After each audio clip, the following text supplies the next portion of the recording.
শেখ হাসিনা, সাবেক প্রধানমন্ত্রী শেখ হাসিনার জন্য একটা দুঃসংবাদ।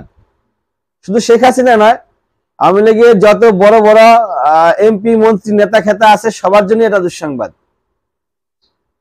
সারাদিন তারা লম্ফজম্প করলো, লম্ফজম্প করে রাষ্ট্রটার ভিতরে একটা অরাজকতা সৃষ্টির ধান্দা চলতেছিল, কিন্তু করতে পারে নাই। কিছুই গোল্লা মারছে, গোল্লা টোল্লা মাইরা আইসা কিছু অ্যারেস্ট হইয়া মায়ের মুড়ি খায়া শুধু শুধু মায়ের খাইলো, মায়ের মুড়ি খায়া দিন শেষে তাদের জন্য দুঃসংবাদ দাঁড়ায় গেল।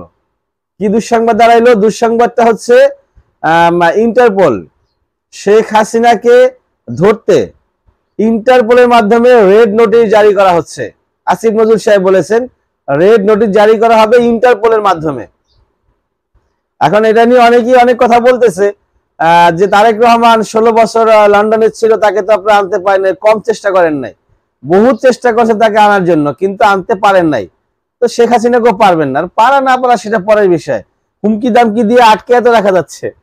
শেখ হাসিনা যেভাবে হুমকি দামকি দিয়ে বাঙালিকে কালকে সারাদিন কিভাবে খাটাইলো, মানে বলদের মতো খাটলো কালকে বাঙালি হুমকি দামকি সামান্য টুকটাক হুমকির কারণে।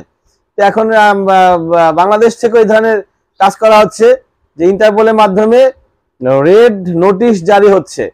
এই রেড নোটিশ জারির মাধ্যমে তাকে ধরে বাংলাদেশে নিয়ে আসবে, এই ধরনের পরিকল্পনা। সাকসেস হোক না হোক সেটা পরে দেখা যাবে। সবাই চায় কিছু করার জন্য, ঘরে চুপচাপ হয়ে থাকলে কাজ হবে না। কাজ হবে কি? তো সেজন্য চেষ্টা চালিয়ে যেতে হবে। তারেক রহমানকে আনতে পারে নাই, সেই জন্য হাসিনাকেও আনতে পারবে না। না পারুক, নাই পারতে পারে বা পারতেও পারে, কিন্তু চেষ্টা তো চালাচ্ছে, চেষ্টা চালা যাইতে হবে, চেষ্টা চালা যাইতে হবে এবং চেষ্টা চালাচ্ছে। তো এখন আওয়ামী লীগ আসলে মতলবটা কি?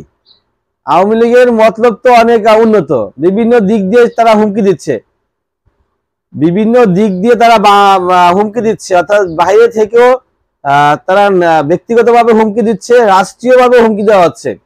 ভারতের পশ্চিমবঙ্গ থেকেও হুমকি দেওয়া হয়েছে বাংলাদেশে, যে বাংলাদেশ নাকি থাকবেই না, বাংলাদেশের অস্তিত্ব ব্যানিশ করে ফেলা হবে। এটা তো হচ্ছে অবশ্যই কোনো না কোনো চক্রের উস্কানির কারণে তারা এই ধরনের কথা বলতেছে। আদারওয়াইজ তারা এতদিন বললো না। বাংলাদেশ ভারত একটা বন্ধুত্বপূর্ণ রাষ্ট্র, তো বন্ধুত্বপূর্ণ সম্পর্ক আছে আমাদের মধ্যে। তো তারা হুট করে আমাদের উপরে এভাবে খেপে যাচ্ছে বা খেপে গেল, এটা নিশ্চয়ই কারো চক্রান্ত।